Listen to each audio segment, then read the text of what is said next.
Good afternoon, everyone, and welcome to the new Public Affairs Insider Series seminar on engaging the Council of the European Union. My name is Nick DaCosta, and I will be facilitating today. As I mentioned, we'll first start with a short introduction from John Harper from John Harper Publishing, followed by presentations from Sabina and Roland. And at the end, we'll have a chance for question and answer session. If you'd like to ask a question, if you could please put it in the chat, and then I will take the question, and we'll take the questions as they come in turn. It is 6 minutes past 12. So I think on that note, we will start. And as I mentioned, this is being recorded. So if you don't want your face to appear, please make sure your camera's turned off. And also please make sure that you have muted so that we don't have any sound interruptions. Excellent. Well, I'm going to hand over to John from John Harper Publishing.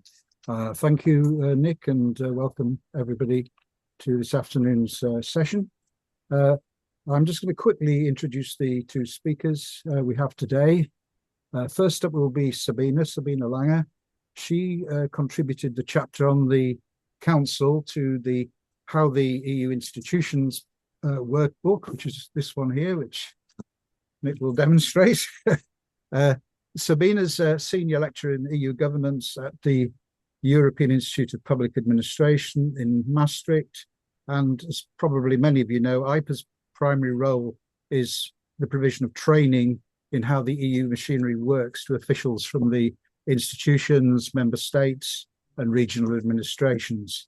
Sabina's work currently focuses in particular on the work of the Council and the Commission's delegated powers. And you can get a fuller picture by reading the entry on Sabina on our website in the section on public affairs about the authors. Likewise with Roland Moore. Roland contributed the parallel chapter on the Council to the How to Work with the EU Institutions book. Roland brings a wealth of experience from the member state perspective, as he was for 15 years a UK civil servant, working particularly on environmental issues, including areas such as chemicals, waste, water, and sustainable development. And as a UK official, Roland worked with DG Environment, with the UK's European team in the Cabinet Office, as Private Secretary for an Agriculture Department Minister, and as Environment Attaché for the UK Permanent Rep in the EU. Roland is now Public Affairs Director for Europe at Mars, having prior to that been at Burson, Cohn and Wolfe, which is the former Burson Marsteller. After that quick introduction to the speakers, I'll hand you over now to Sabina, who will do the first presentation. Thank you very much, John. And Sabina, over to you, and let me know when you would like me to start the slides.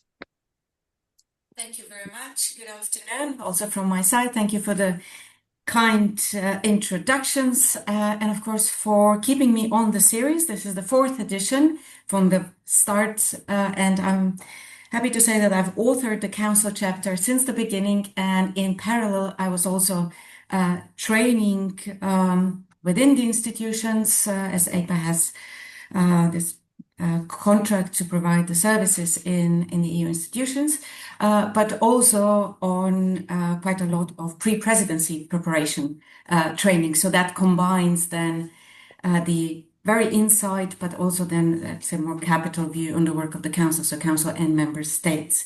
I should say that currently I'm on leave from APA and trying to make sense of the training world in the academia. So going a little bit deeper with explanations of what's happening.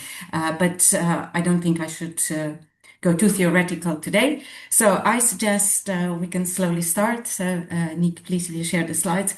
3 maybe points before I go into my scheme. Throughout these years, I was also, to be honest, most of the time doing the trainings on the Parliament, which gave me an insight and a comparison, and also partially on the Commission. I left all this, I'm focusing on the Council, but I would say that I remain with my observation that the Council is most stable of the institutions. It's most conservative. It's in its nature because it brings together the member states at a particular level who like stability, like predictability, like structures, and they maintain them and adapt them only when absolutely necessary, and when they can agree so. So I would say a very stable institution. The other thing I was looking at through this time was the position of the Council in relation to the other institutions. And when I started doing this work, the Lisbon Treaty was being implemented. And at that time, the Council was seen as, not exactly the winner interinstitutionally in the balance. I would say that has changed. So I would say Council is still stable, though there's a number of challenges to that, and you can look at it from different aspects, and there are changes, but in comparison, it's still the most stable institution. And I would say it has come out on top in the institutional sense. Now, stable, it started and it still has this three-level structure on top with the Council of Ministers who meet in 10 configurations, 9 of them chaired by the rotating presidency every 6 months, 1 of them chaired by the High Representative, apart from when they discuss trade, well, also the rotating presidency comes in. Here, I would say stable system, and now I'm taking as a reference point the last 5 years, or let's say currently where we are, because I think this is most interesting and not a look back. What we're seeing here is the retainment of the system of at least symbolic equality among the member states by the rotation, and the stability through the permanent chairs in the foreign affairs field. In between is the horizontal layer, the Committee of Permanent Representatives, the permanent representatives themselves meeting under the point 2, and their deputies point 1. This has, let's say, institutionally, structurally remained stable, but I would claim that this is where the biggest change has happened, and I hope I will also this way lay ground for Roland later on to talk about how to work with the Council, because I'd like to point out the special position or the changed position of Coreper as we're observing it. I would say the breaking point would have been the COVID-19 and how the institutions fared or came out after that. The everyday work in the Council happens in, by now, around 110 preparatory bodies. This is where there was a small reform conducted after the previous European elections. It has become customary for the Council to have a reflection period after the European elections to consider how to change certain things. Big talk, usually small changes come out. And one of the small reforms there was the reform of the Council preparatory bodies, some streamlining, some, let's say, more logical arrangement of certain parties, but also, perhaps most noticeable, doing away with the Friends of Presidency groups. I think that might be one change you might have noticed. There is one Friends of Presidency group left. That's the one that is still, since the changes with the Lisbon Treaty, looking after the Lisbonization of the, I'll say it in the old speak, comitology procedures. So in these 110 preparatory bodies or Council working groups, and there are a few high-level committees and special committees there as well, is where the daily work happens. This is where you, I think, nowadays find that a lot more, let's say, the pressure on pushing as far as possible from technical to political has been maintained. So it's not just technical working groups, but checking that threshold before it goes then to Coreper and the decision further. So I would say the working groups have become, by sheer amount of work, the stakes and the complexity of work within the institutions and by that I mean in particular the Parliament, has moved gradually and steadily from the purely technical working groups to this threshold of the political, whereas I would say it depends a lot on the presidency, how it manages that. So if this is the structure, then the workflow goes not only one way, but both ways. But before I move to the workflow, a few more words on Coreper. It's the permanent representatives, the ambassadors of the member states to the European Union, who would have been traditionally meeting Wednesdays. At the point when they discover they have too much work, they ask for the deputies, and the deputies very often then continue the meeting on Friday. That's a decades-old story of Coreper 2 and 1. But the change is here. That Wednesday-Friday rhythm, the Coreper 1 still holds, but the Coreper 2 has been lately meeting a lot more than once a week. So I would say this is a significant change. If you consider how difficult it was, for example, to move regular PSC meetings from Tuesday to Fridays, they moved them from Tuesday to Fridays to Tuesday and Thursday. It took a very long time to make this move possible. Now Coreper is just meeting regularly twice a week, and then even more so in the week of the European Council, like this week, like regular, more often meetings. I would say that is one thing, meaning, of course, there's a lot more to discuss. That's a broader discussion agenda coming from the bottom, as I mentioned, from the working groups, but also, and that is perhaps a bit of a novelty, from the top. And this is where COVID had this structural change, where the Coreper was the only body that was meeting in person physically throughout the period, and has taken on some very, very, I'm not saying decision making, but it has become very instrumental in conveying what's happening to the capitals in a much faster rhythm than it was ever done before. And they have retained, I think, that central power.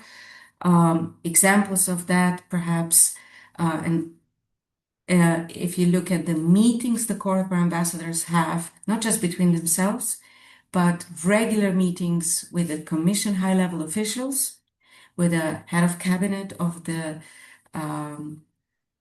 President of the Commission, with the President of the Commission, so Coreper meetings regularly, also with the President of the Parliament. So this novelty of regular exchanges at this level, not only looking at the presidency as a liaison, as a representative of the Council to the other institutions, but actually the interest to regularly meet with Coreper from those institutions.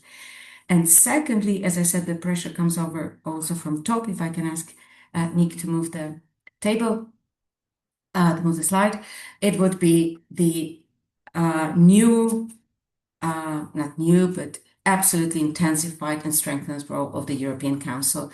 Again, gradually and steadily from 2010 on, but we've seen in the last couple of years in the conclusions of the European Council also direct references to Coreper to do something, also of course to the Council and the Commission, and appeals also to the Parliament. But I think the strengthening of the Council as such comes from the strengthened role of the European Council, and then that also then trickles down to the Coreper.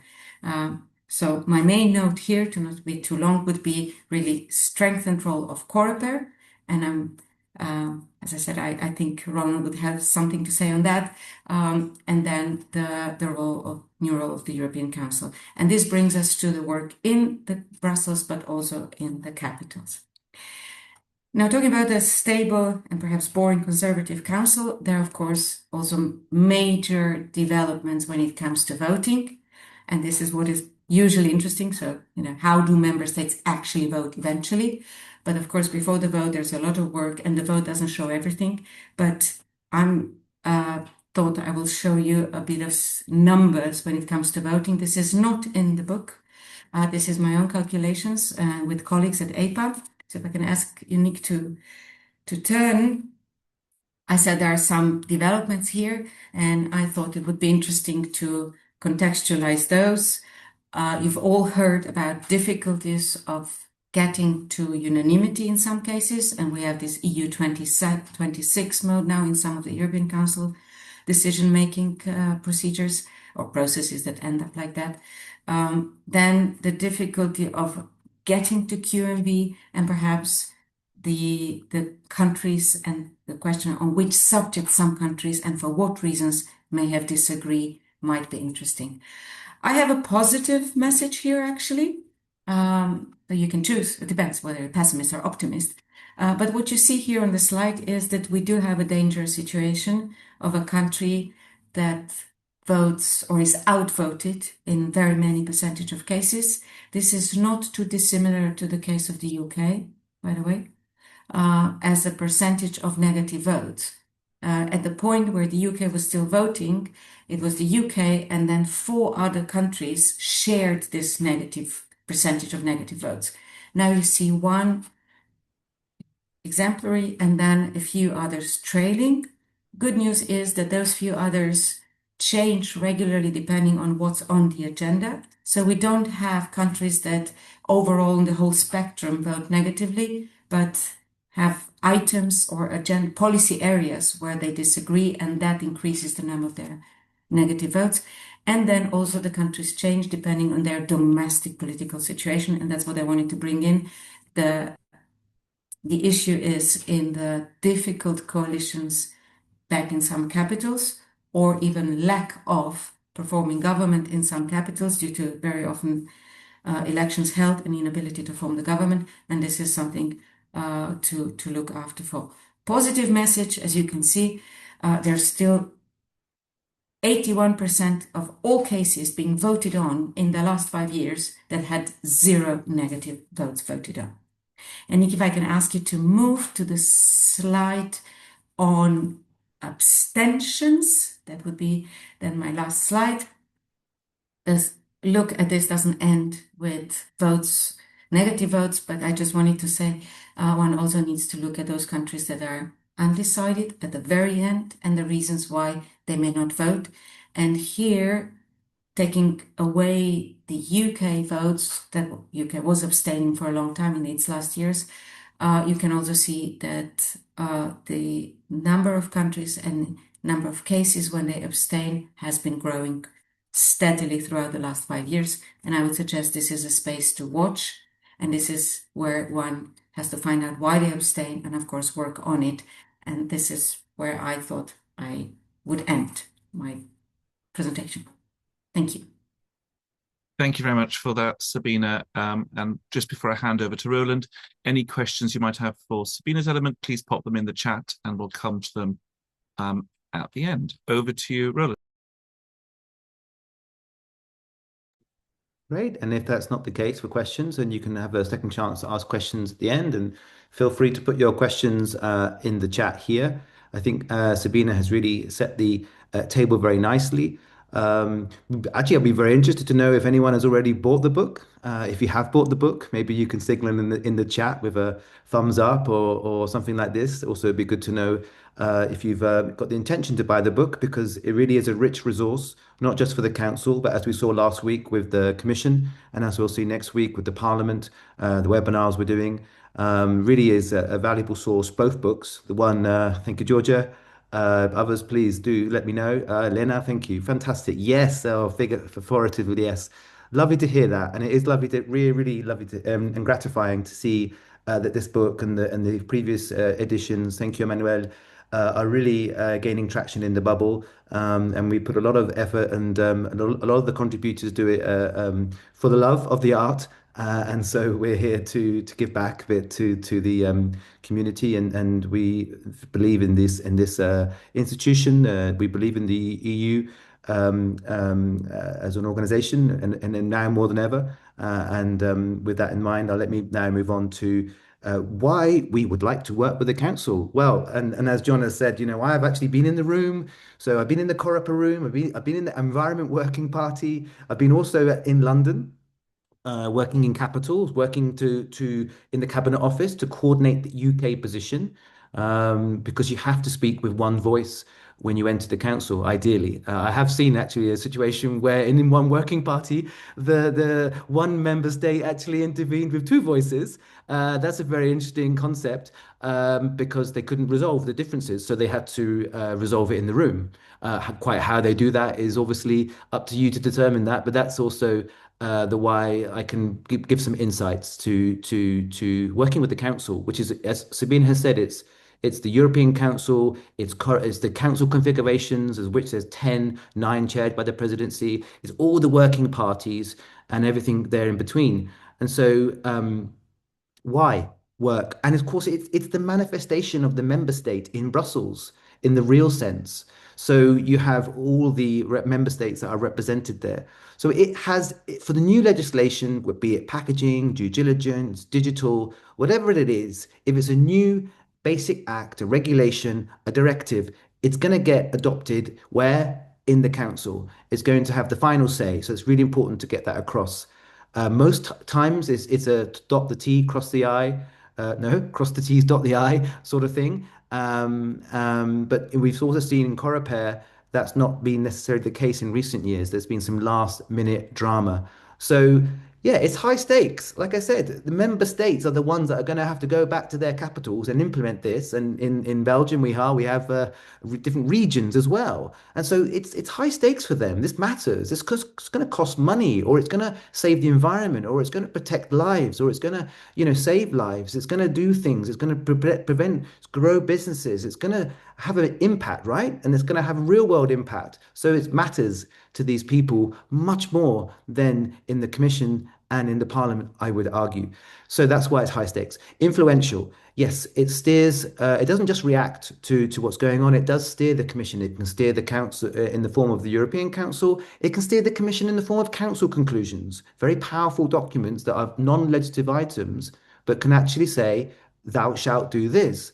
Thou shalt do that, or it would be awfully nice if you did this, or why don't you do this? And then the Commission says, well, you asked for it and you got unanimity in these conclusions. Let's go ahead. Now it is opaque, and that's why you need to get behind the labyrinth and the Byzantium and the maze. But it is where the real negotiations, are happening, and often in closed working groups, which are not public, not on screen, not they say in camera, not visible to the world. So or rather in camera means closed, which is ironic because camera you would think it would be open. That's when you see it in the council configuration at the council meeting. So you need to get round and talk to people, sniff around, get your contacts, always triangulate. And it is a policy juggernaut. The process will happen whether the Czech Republic or Belgium or Bulgaria is ready, whether they're ready to vote in favor or against or abstain, as they do in their high numbers. It's going to go ahead. They are going to go and get their qualified majority in the case of most Coreper 1 issues, or they're going to get their unanimity. Okay, then you can block. But then the question is how long and how much courage has a prime minister got to block? And sometimes they do forever. But then you have the idea that, yes, it will happen without you if you're not ready. They're increasingly political as well. We've seen that, and this is kind of a new sort of thing. We're seeing a lot more domestic politics now shaping how those dynamics take place. And there's never one configuration across all the 9, never one coalition. There's many coalitions, whether it's environment, whether it's digital, whether it's energy, whether it's agriculture, whether it's loads. And you'll see that in the book as well. So the next slide talks then, this is the why, and then we're going to go into the how, and the next couple of slides, only 2 more slides, is the when and a bit more of the who, but the how. Okay, so the starting point is always the national angle. That's where positions are formed in capitals, not Brussels. Very, very few policies are made and formed in perm reps in Brussels.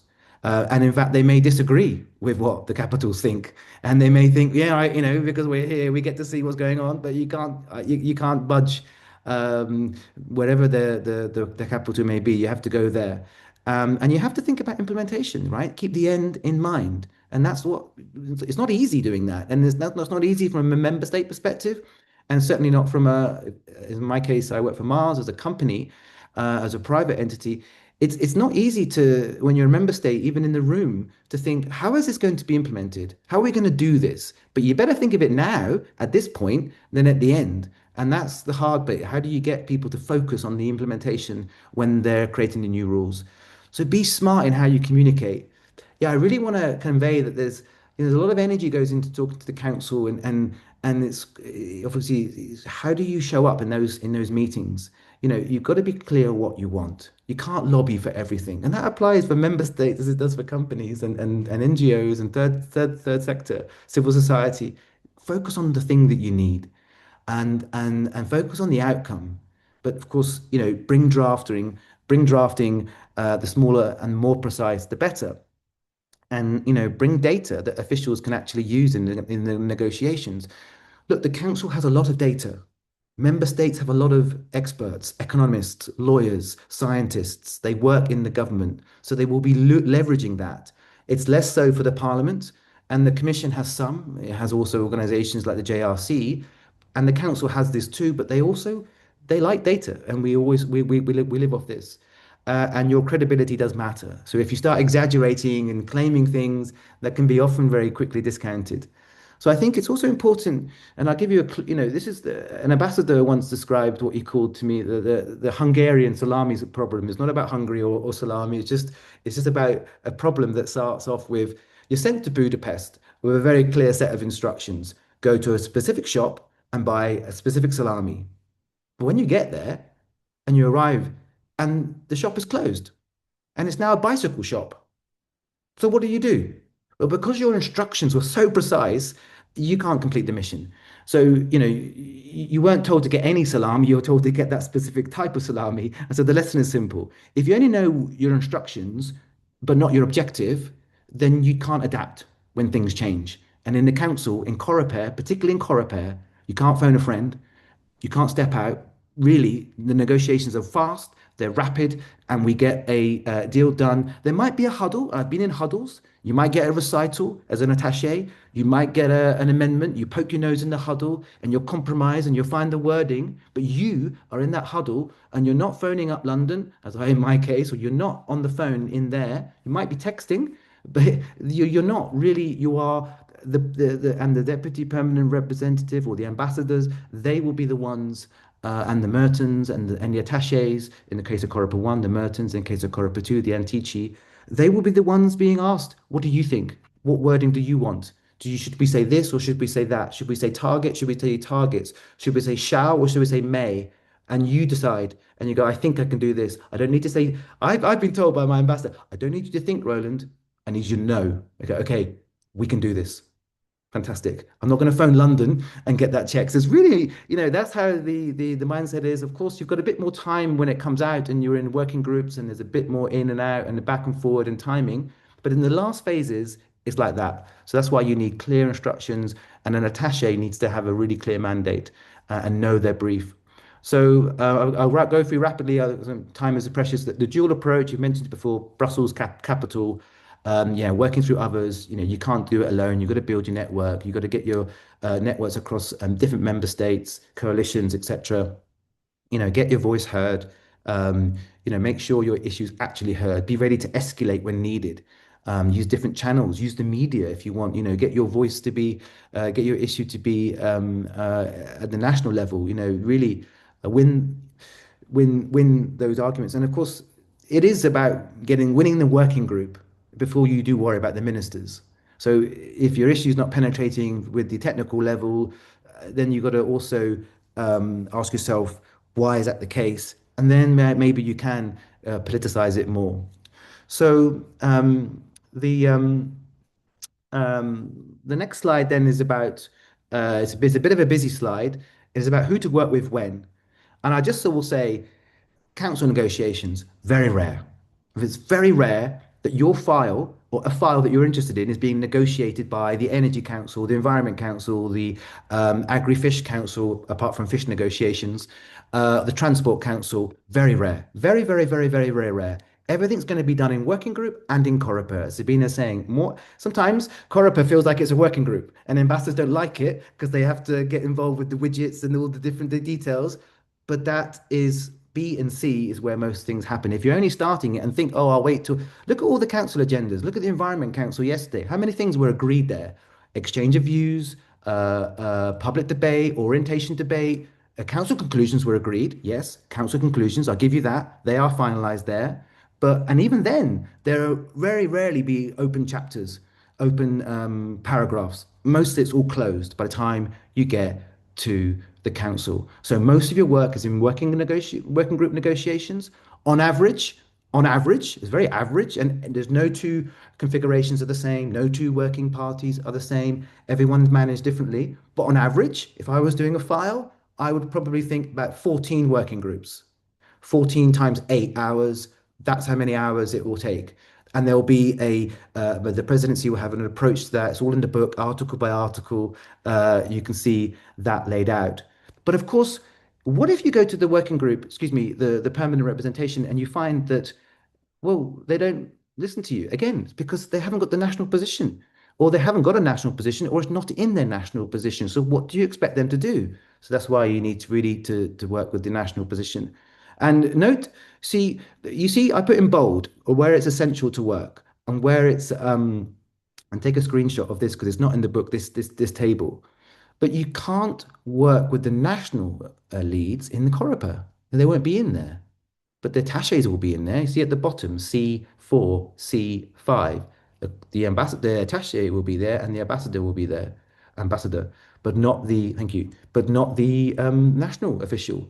But they will be the ones in A1 creating the position in the first place. They will be the ones in B1 in the working group with the attaché. But 9 times out of 10 or 8 times out of 10, it's the attaché who speaks. So if the attaché speaks, they should know the issue.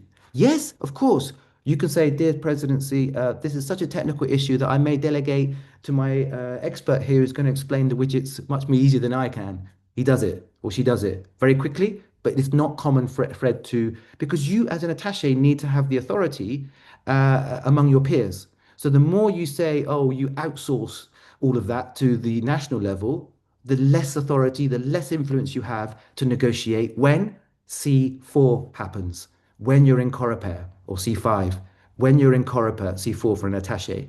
So you need to be the one that knows the issues, knows your contacts, knows the everything. So that's why a good attaché will be the one that will know the issues very well. So that's just, you can see when it's essential to talk to whom.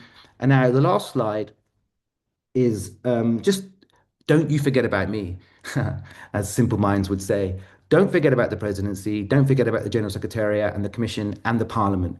So when I was in as an attaché, yeah, I'm excellent. I know the council very well, and of course the presidency is just another perm rep. It's just another. Of course, it comprises the national level people as well, but predominantly, and of course, it's very capital led presidencies. You know, whether that's right now. Um, this is the case that you will have to. I wanted to say this is the presidency is setting the agenda. It's key. It drives compromises, but only if there's something to talk about. Only if there's an issue on the table as well. And then there's the trio presidency that meets, and we can talk about that as well. But again, they can only do things on the basis of a commission proposal. And remember, a presidency is not impartial. They have a position. So, excuse me, it's impartial, but it's not neutral. They have a position. They're not neutral, but they can't force their issue through. But they will add their issue, they'll add their support to something that's gaining traction. A presidency's famous line will always be, well, two things. You say it best when you say nothing at all, because it means they agree with the text. And two, we're in your hands, member states, and they are. They can't force things through that don't exist. General Secretariat, they're the right hand of the presidency. And again, they know the process. And if you know the General Secretariat and you have a good relationship with them, they can tell you about the timings, etc. And they have the knowledge of who said what when. And then I think, the commission's in every single working group. They are invited to the working party. Their commission is invited to the working party. But you wouldn't think it. You would think that actually when you're working there, the commission is just in the working party. Of course, they are invited. And of course, at the beginning of a proposal, it's always the commission. It's the commission show. They introduce the impact assessment. They introduce the proposal. They take questions on the proposal. Member states are cogitating over it, and the commission is always there to have its say on every single article at every single moment. And in Coreper, you'll have that as well. The Secretary General will be there. And for the council, you'll have the commissioner themselves. And then a last word on the parliament as well in OLP, and we've got a question on that as well. That is the also you become very um, um, important factor of, especially for OLP, is your relationship with the parliament.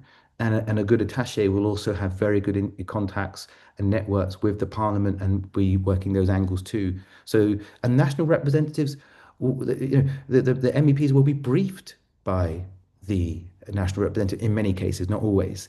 So that's just a word on the other actors. As an attaché, you are a font of knowledge on all the actors, and that's why talking to attachés, working with the council is exceptionally important. You ask questions that explore these things too, if you're able to.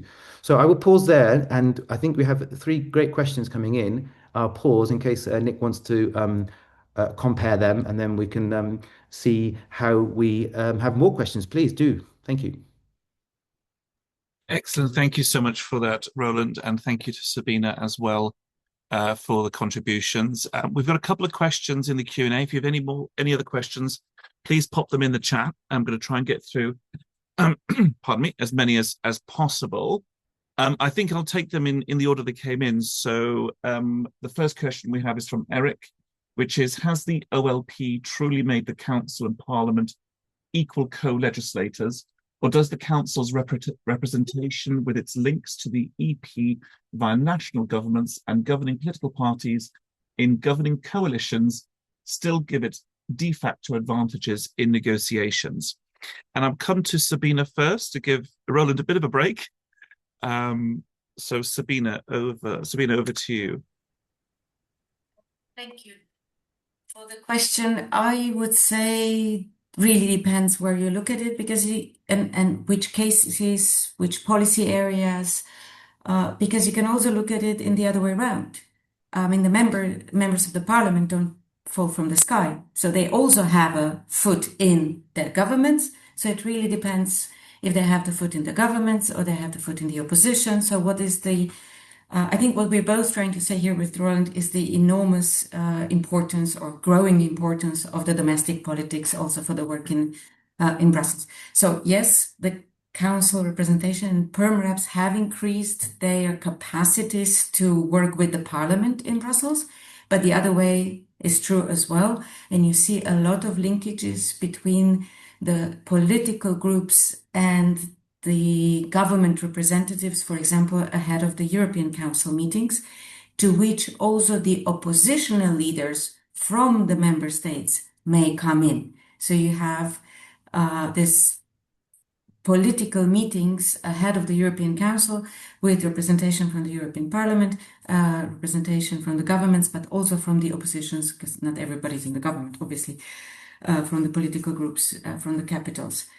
And if you have, and I counted between 8 and 16 European Council meetings per year since 2010, that amounts to a lot of meetings and a lot of exchanges. So I would say, in addition, think also the other way around. There is still the informational advantage, I think, on the side of the Council, and Roland just explained how much capacity member states have to have analysis done for them. The European Parliament has increased that capacity immensely as the work of the, let's say, Klaus Wille's idea of how to evolve the European Parliament. So it's catching up on that as well. Political groups, political parties, the European political parties have this capacity. So I would say there is definitely, let's say, structures are in place for the Parliament to be equal co-legislator.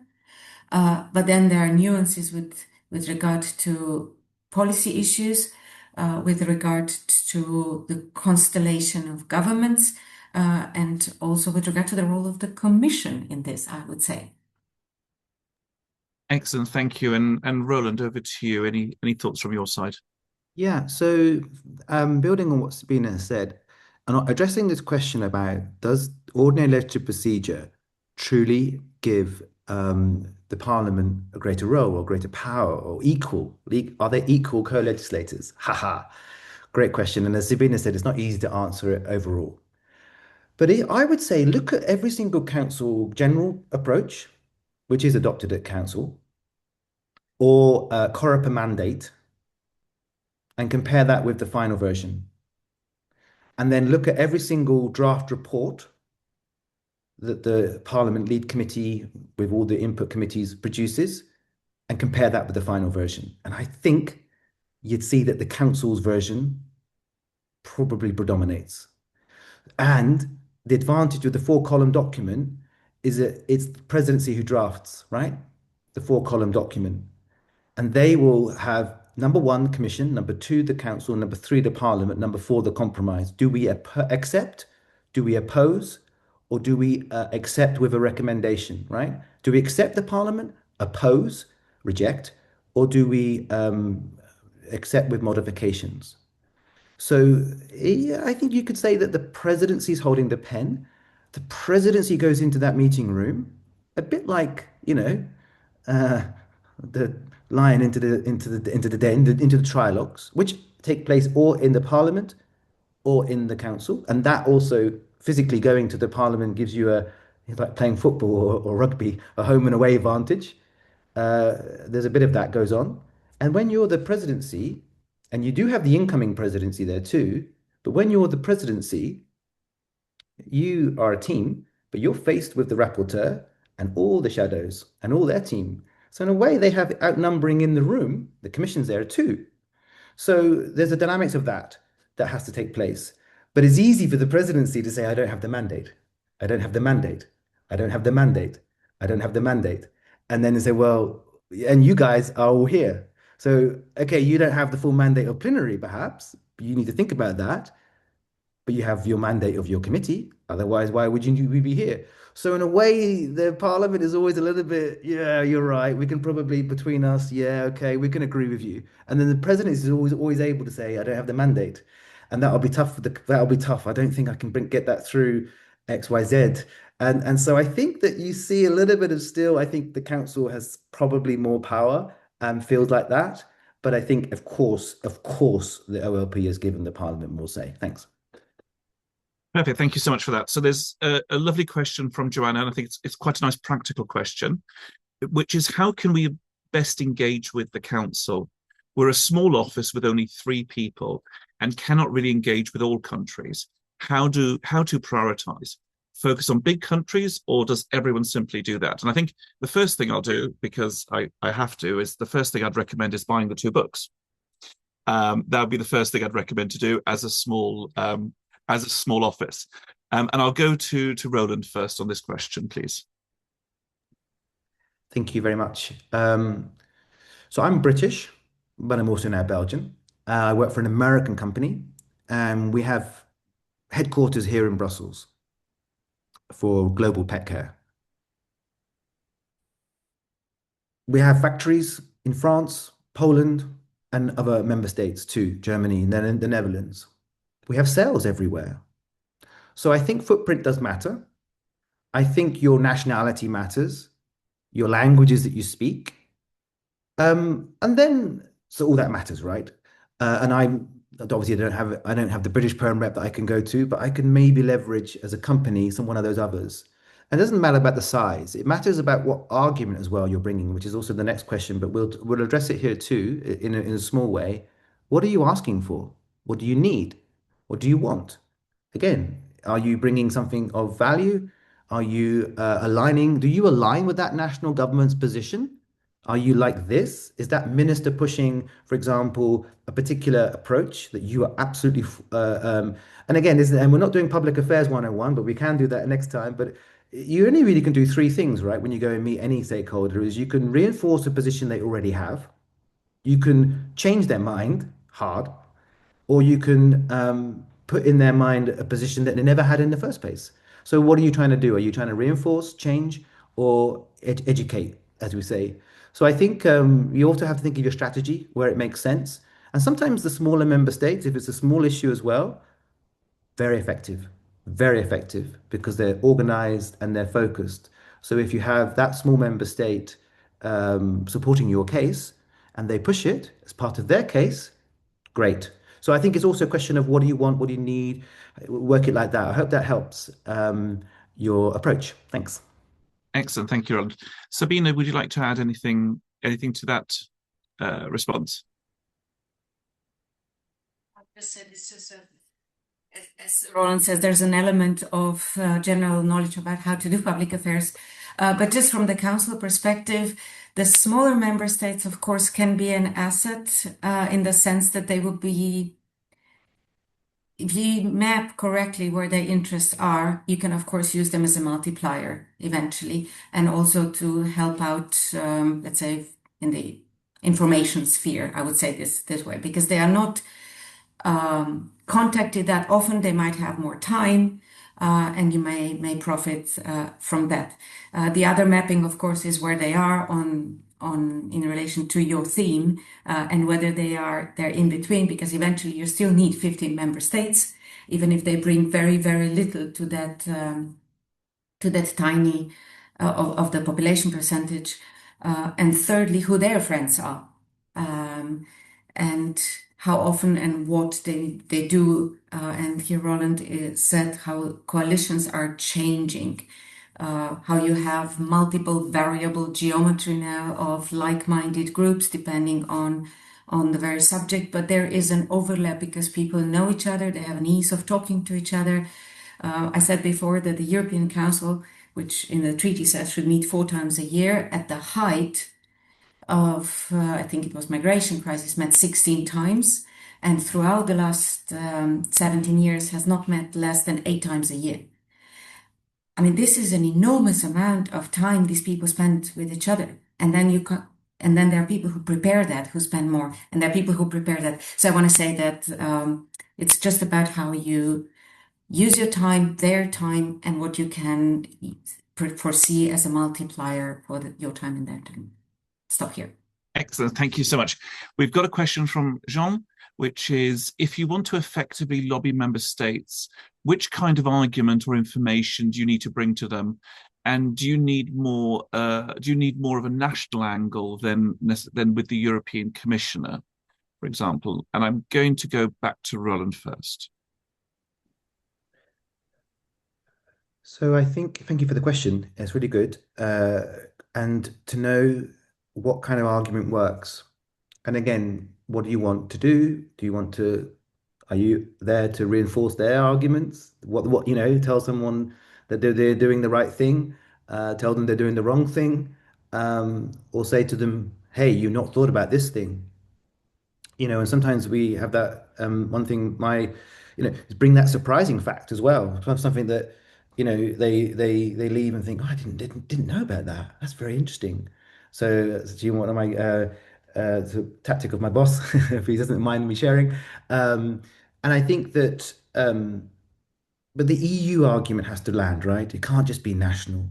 Because in the room, as Sabina has said, okay, you may not need 26 other member states, or 25 if you take out the presidency taking a position, taking a stand. They don't need to say yes, yes, yes, yes, yes, yes, yes, yes, we vote on that. But you do at least not need anyone to come back to you and say, hang on a second here, why are we doing that for X country? Why are we doing?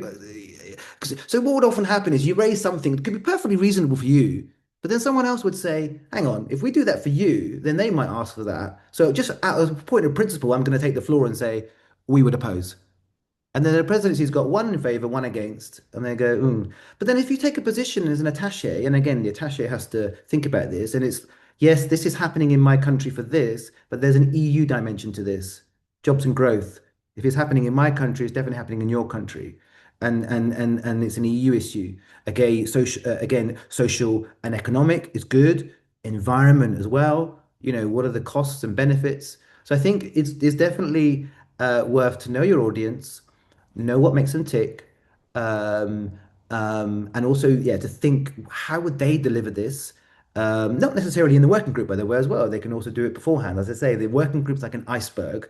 It's where the iceberg being at the top of the level is the working group, and everything underneath is what happens before. So how are they going to raise this with their peers, and how is it going to resonate? And of course, there can be trade-offs, right? So if I come with an issue that's so important for this country because you told me about it, and I go, oh God, yeah, I'm going to advocate for that, then I might, as an attaché, need to horse trade a little bit. Oh, you like this, oh, I like that. Okay, great, great. That doesn't cost me. Would you help me on this? But that's so. First of all, yeah, get them to be on board with you, but also help them to achieve it too. Thanks. Excellent. Sabina, anything you'd like to add to that? No, fantastic. Okay. Got a question from Tom again, practical guidance. How do you best find the right contact person in the council secretariat for a specific file, as they're not as transparent, for example, as the commission used to be? Tips for breaking down barriers there. No, I think it's a very specific question, and I think you just have to be lucky, write a nice question to again, yeah, in Brussels, things do take time to nurture contacts and network. Look, I think if you write a generic email and it's an open question about timing or timetabling, normally they can see that for what it is and they'll help. And maybe I could argue that again, you're right. Maybe the environment, excuse me, the secretariat and the parliament is a bit more open and a bit more transparent. Maybe work through others. Maybe if they maybe they might be more open to respond if it's from a larger trade association. But also if you're able, and here's a tip, then you work with the attaché, you ask the attaché who's the lead in the council secretariat if you really need to, because they'll be in the council working parties, and if they're able to disclose it. Again, it's sort of using your, within respect of what's possible to because that's just what I can say because it is quite challenging. I appreciate that. Thanks. Makes sense. Sabina. Yes, the way I do this for my research purposes, a very different purpose, but I look at the documents, the sharing of the agenda of the working party, and there's a council official signed on it who shares that, and that is, I didn't think that was a very, I mean, that's how I find people in the council. But the thing with the council secretariat is, in addition to what Roland said, they stay in their place quite for a long time. So you can kind of it's stable in that sense. So you know that information from a few years ago is usually, especially since the big rotation happened a few years ago. So the last few years it's fairly stable. But then the name is there. It may not be with a phone number, but it is on the documents, and then you have to work your way up. But that's hopefully a useful tip here also for me. Thank you. And I think we had a similar discussion actually in the previous webinar, is that it is difficult to find people, but that's why maintaining your networks, maintaining your contacts, and sometimes just picking up the phone and trying sometimes works. And trying to utilize those influential drivers, I think, is key in any place, and not just relying on the LinkedIn approach to networking, but sometimes actually picking up the phone really helps. I'm really sorry to say that we've now run out of time. I can see there's a question from Jade. She did put her hand up earlier. So what I'm going to do is I'll copy the question and maybe we can respond to Jane as Jade, apologies, as an email. So I'll just take that question down. So I want to say a huge thank you to everyone who's joined us. A huge thank you as well to Sabina and Roland for their very useful insights today. We'll be sharing the video afterwards via John Harper Publishing website. In addition to that, please make sure you sign up for the next webinar on the 1st of April. And please don't forget to buy the books as well if you haven't bought them yet. Thank you so much, everyone, and have a lovely rest of your day.